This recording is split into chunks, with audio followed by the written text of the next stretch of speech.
माणूस आहे एवढ्या जोरा जोराने बोंबलं लागते का या दवाखान्यामध्ये पेशंट आहे आणि ह्या बाहेरून जोरा जोराने बोंबलून राहिलेले का त्या पागल तर नाही कोणी नाही नाही पागल असं एखाद्या ज्याने हाकलतो इथून करून देतो तिकडे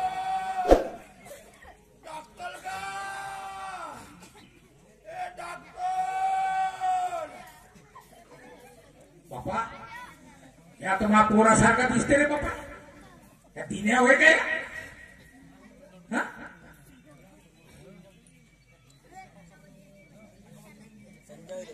मा तर पोरगाच होय दिन्या दिन्या होय का रे इकडे हा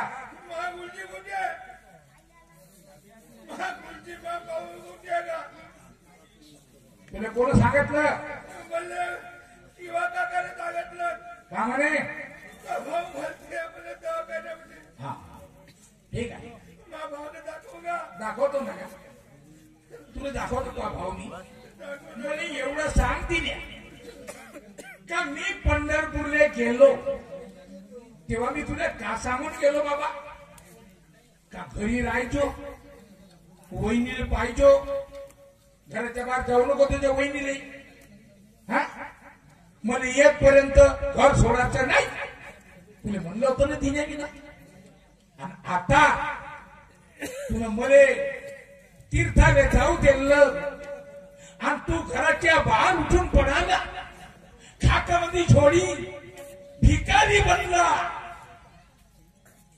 बरोबर आहे घर सोडून पडाला तर तू भीक मागायला देण्याची भीक मागत द्यायची मूर्खा तुला शरम नाही वाटत का बे भाऊची तब्येत खराब झाली तो दवाखान्यात भरती झाला आणि नालायका तू गावोगावले हिंडून राहिला आणि भीक मागून राहिला चाल बिलकुल नाही याच्या माघारी आणि पाव देणार नाही तुला भावाले दादा कुठं भीक मागत आहे तू मागत बस आणि इथं याच्या नाही माघारी आता मारीन जे का तुला मी आता चालला जाय तू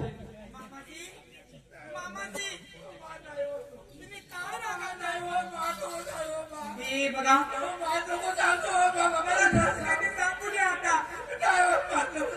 बघा मला अन्याय सहन होत नाही तुमच्यावर केलेला अन्याय काय झालं ह्या सांगू नको म्हणते माझी शपथ नाही मारत आहे ना माझी शपथ आहे माझी शपथ आहे मिळाली मी सांगू द्या मामाजी दिनेश बापूजी काही गुन्हा नाही हो काही गुन्हा नाहीये काही गुन्हा नाही तुम्ही घरून गेला म्हणताय गेला कुठं होता ह्या कुठून येऊन राहिला हा घरून नाही गेलाय हो मग याला घरून हाकलण्यात आलाय घरून हाकलला जी मामाजी कशासाठी वा कोणा हाकललं तुमच्या मोठ्या मुलांनाच हाकललं मास्तरला जी मामाजी एवढा शिकला सवरला पोरगा हो आणि भावाने हाकललं या पागल पोराने मामाजी भाऊ हाकललं तर काकेने आणि कोणता गुन्हा केला तुम्ही मला मुलाप्रमाणे सांभाळशील का तुम्ही असं सांगितलं होते ना हो आईचं प्रेम देशील असं म्हणाले होते हो तशीच मागत होती हो आईची माया देत होती मग ह्याला कुशीत घेऊन मी सोपवीत होते हा पण तुमच्या मोठ्या मुलाने हा वेगळंच काही समजलं वेगळं समजलं म्हणजे आम्ही दोघे एकमेकांवर प्रेम करतोय असं माझ्या शक केलाय हो शक पकडला त्याला उलटा साबित केलं चारित्र्यहीन आहे असं समजलं हो आणि मार मारला आणि बराबर हाकलून लावला मला सुद्धा मारलं मलाही हाकलून लावलं पण मी आईच्या घरी गेले एका मुलाला जन्म दिले किती दिवस राहणार म्हणून मी वापस आले हो यांचा काही दोष नाही बाई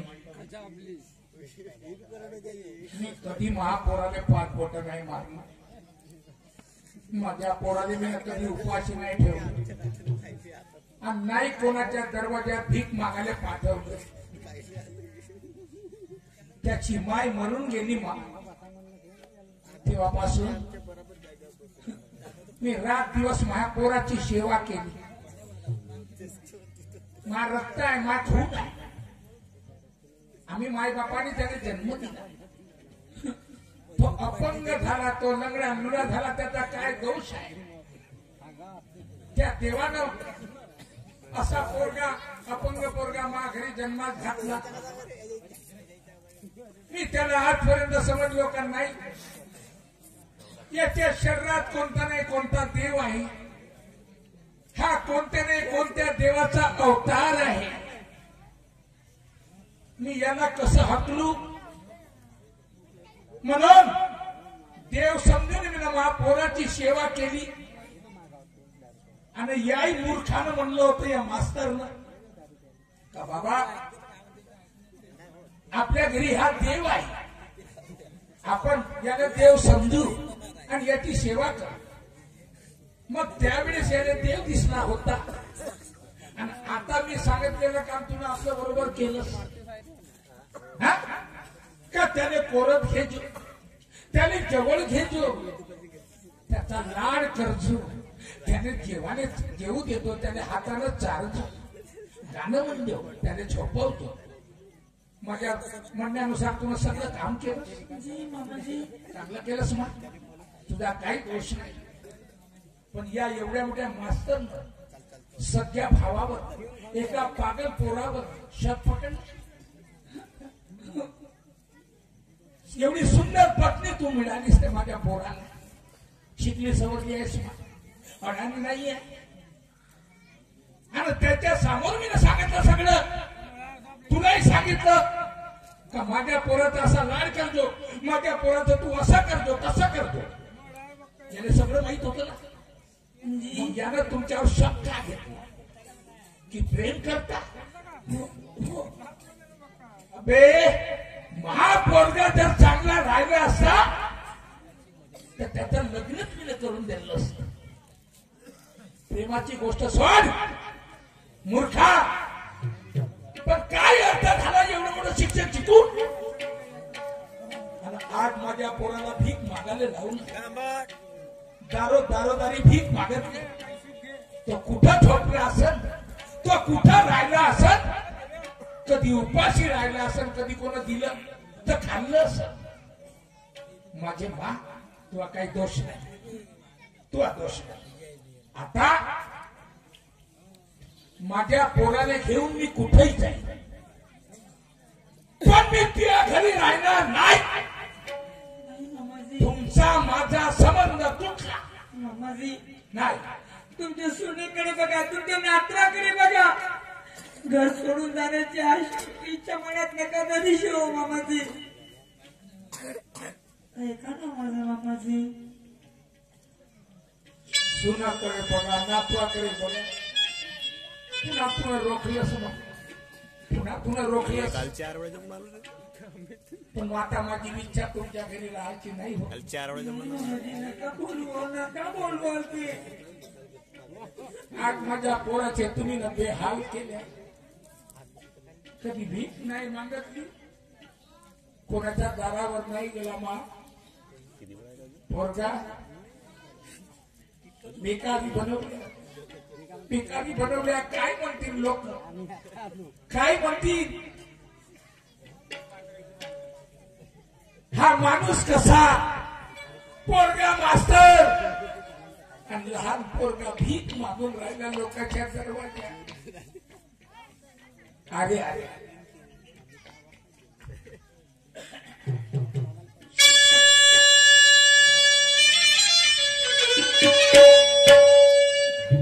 कोणावरती दोष देऊ मी,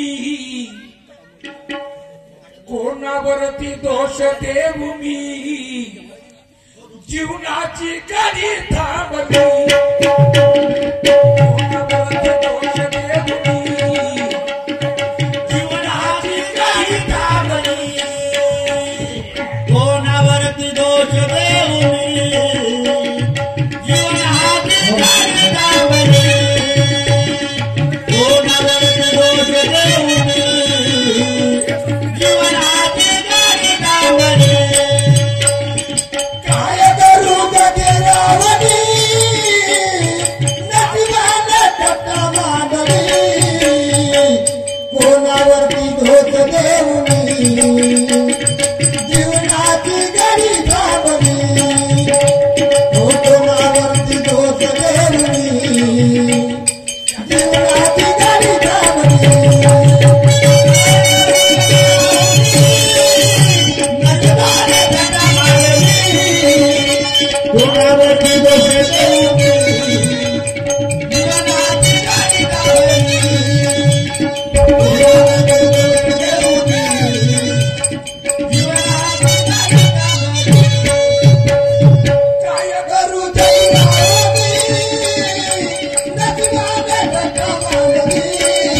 मी कधी या मूर्खाच्या घरी एक मिनिट नाही राहू शकत आणि नाही राहत म्हटलं पण माझी सून माईसारखी आहे माईसारखी आहे खूप दया प्रेम आहे तिच्या अंतकरणात आणि माझ्या पोराचा खूप लाड केला माझ्या पोराची सोय केली माझ्या पोराला जेवू चाललं माझ्या पोराला स्वतःच लेकरू समजले काय करू सुनाचं ऐकू का कुठं निघून जा ज्याच्या घरी काही नाही ज्याच्या घरी काही नाही उपासानं रडते आणि ज्याच्या घरी सर्व असून या नशिबानं अडते परमेश्वरा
कोणाच्या घरी महाल माड्या राहते एक लेकरू देत नाही ते पीठावर दिवा लावाने एका लेकरासाठी तडपतेच रात दिवस आता देवा कसा बी अंगरा लंगडा दे रे पण माझी इष्टा तिला वाढीच दे लेकरासाठी दुःखी राहते बिचारे कोणाच्या घरी खायची सोय नाही त्याच्या घरी खूप लेकरं देते काय वा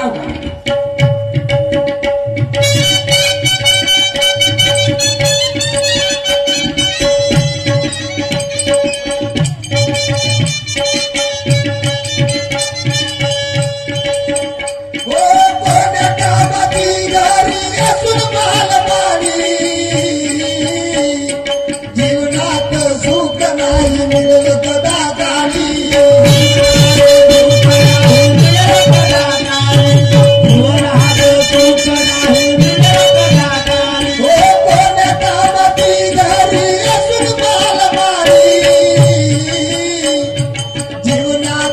सुख नाही मिळलं